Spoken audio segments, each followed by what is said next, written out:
It's nice to be able to step back and say, far out, this is cool. Not many people get to do this.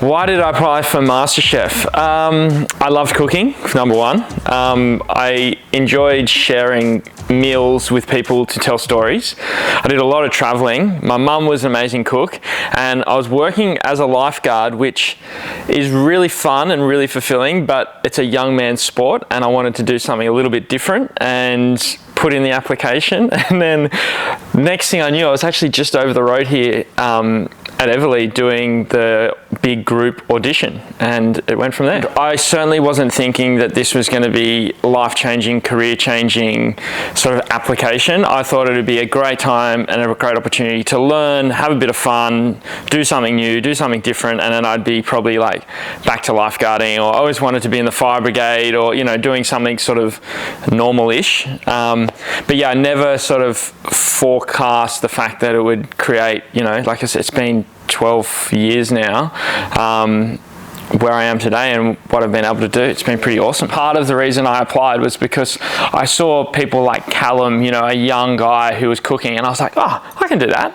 Like, I can do that. I can do that. And you see, and you think it's a bit like when you sit down, sometimes you watch the footy and you like think that you could probably do it, but maybe not the case. But yeah, I thought I could definitely give it a crack, and I did. It was good fun. But the difference is, like, MasterChef season 1 to 3, 5, 6, 7 is very different to MasterChef from like sort of season 7 onwards, because I feel like the people that are being on MasterChef now, especially like the younger cohort, they grew up watching MasterChef. They grew up with it around the home. They watched it every single night. They, as little kids, not as an adult. It's very much ingrained in the Australian, I guess, media lifestyle, and people know the show, and they know the techniques, and they know the style, and they know the whole thing. So it's like MasterChef now is very different to what it was 15 years ago. The first time stepping, I guess, into the MasterChef kitchen and being surrounded by like cameras and producers and people, I think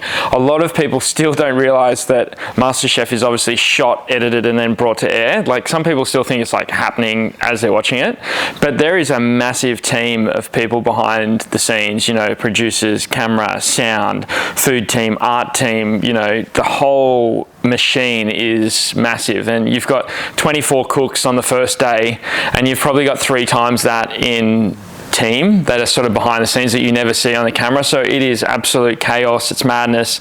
And yeah, if you've never been on camera before or been around that, it was daunting. It was hard. I knew I could cook really well. I knew I could put flavor into food, but I definitely was like, I do not have like these finesse techniques. I don't have like all these baking skills or these fancy little bits and pieces, tips and tricks that you can sort of elevate things into another level. And I still am. I like the food I cook on Taste of Australia, the food I do for social media. It's all home cooking. It's fun. It's simple. It's achievable, but it's like packed full of flavor.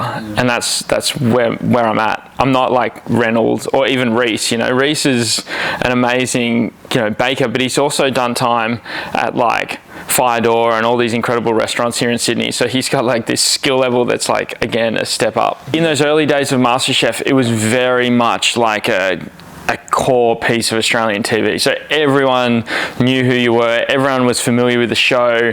It wasn't like, I'm not saying that people are sort of over it, but it's like, it's been around for a long time. But back then it was like front and center. Everyone watched MasterChef. It was the water cooler topic. It was sort of like the maths of like now, back then, but less drama. It was interesting because there are a lot of opportunities that came off the back of MasterChef, especially in the world of food. And, I took those and ran with them, and, did different little cooking stints here and there, brushed up on my skills, did this and that. But for me, I really enjoyed, and that comes back to the reason why I guess I started in the world of food in general, was that telling of stories, connecting with people, the engagement when it comes to ingredients, where they come from, the people that grow the food, the recipes, the story, the connection, sitting down, sharing a meal was always really important for me, and that was what I wanted to highlight, and we get to do that all the time now, which is fun. So first cookbook was pretty much straight away after the show. I think that was show was 2011. I think it was 2012-ish.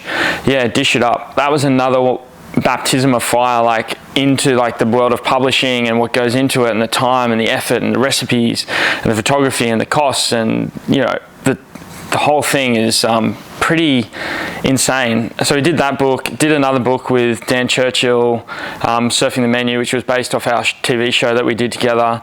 But then since haven't really done another cookbook, which is interesting, but the time that you put into them is really, really quite full on. Currently we have Taste of Australia, which is on air, which is an amazing show that we're just about to start filming season 7.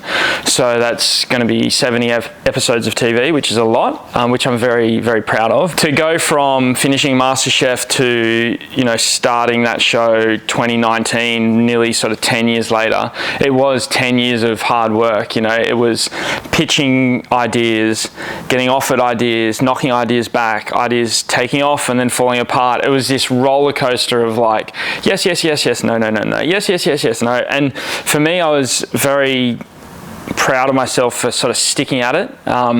We did an amazing show with in South Africa called Hayden Quinn South Africa, which was a 10-part series that aired over in South Africa.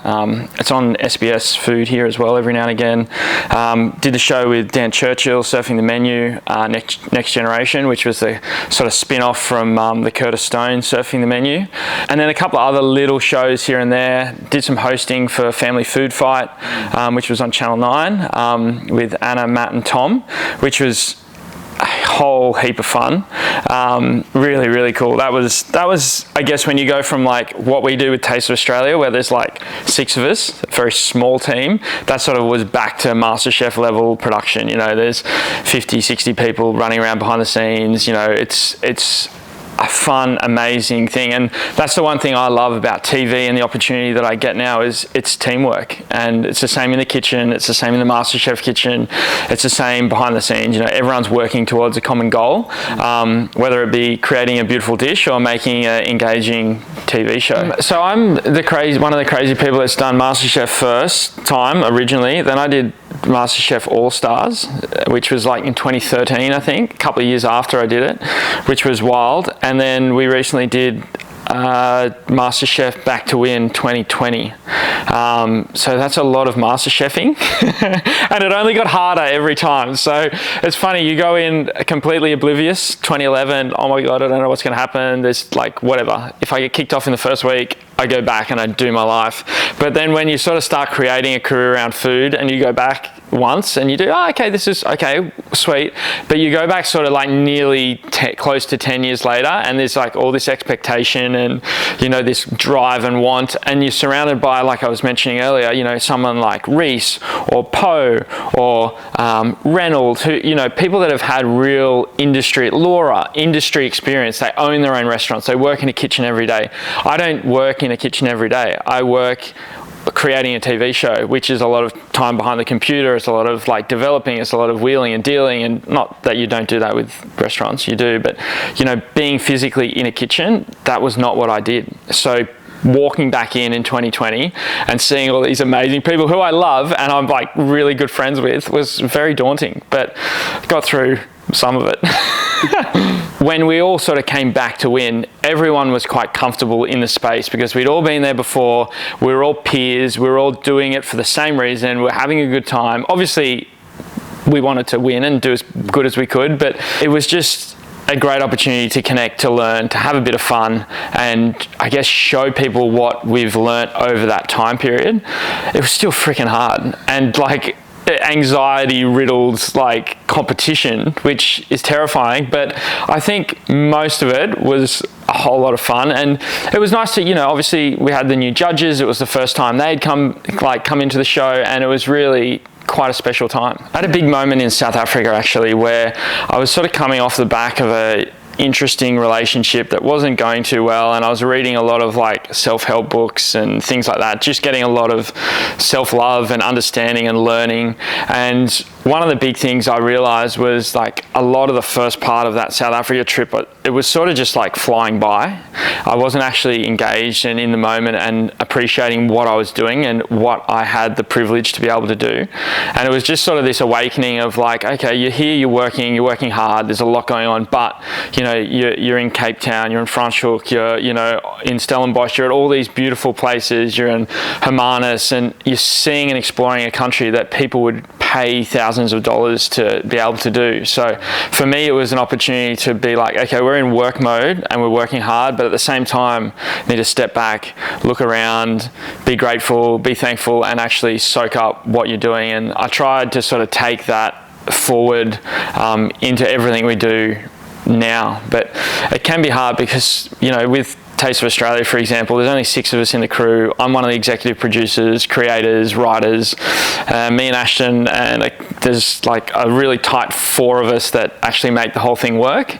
And it can be a lot of pressure and there's a lot of hard work, and, you know, we're grinding, but it's still at the end of the day, you know, we're at Uluru, or we're, you know, here in Sydney, or we're in South Australia in the middle of nowhere. It's yeah, it's nice to be able to step back and say, far out, this is cool. Not many people get to do this, and I'm really proud of what I've achieved, what the team's achieved, and the opportunity that I guess MasterChef gave to sort of, I guess, illuminate this love of food and storytelling within me. The one thing that I'm most thankful for when it comes to MasterChef, I think, is just this opening of my eyes of something that I truly loved. You know, I may have continued to be a lifeguard or a firefighter or worked in an office and loved food and loved cooking and done that on the weekend like most people do, but to be able to have opened that world up, to be able to turn it into a career and a passion and something that I get to do every day and share with so many people is really special. Thank you, MasterChef.